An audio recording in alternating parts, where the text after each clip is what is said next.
ఏదైనా ఊరు వెళ్ళినప్పుడు దగ్గర భగవన్మూర్తి లేనప్పుడు పూజ చెయ్యవలసి వస్తే సూర్యుణ్ణి దృష్టిలో పెట్టుకుని పూజ చేసేయచ్చు. ఆ పూజ పరిపూర్ణమైపోతుంది. అంత గొప్ప శక్తి ఒక్క సూర్యోపాసన విషయంలో సూర్యనారాయణమూర్తి యొక్క దర్శనం చేత సూర్య ఆరాధనగా, మూర్తి లేకుండా ఆరాధనని శాస్త్రం అంగీకరించింది.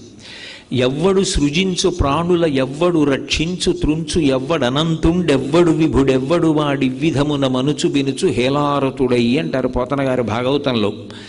ఈ సమస్త సృష్టిని ఎవరు చేస్తున్నాడో, ఈ చేసినటువంటి సృష్టిని అంతటినీ కూడా ఎవరు నిలబెడుతున్నాడో, ఈ సృష్టిని అంతటినీ మళ్ళీ హేళగా ఎవరు లయం చేస్తున్నారో ఆయనే పరబ్రహ్మం.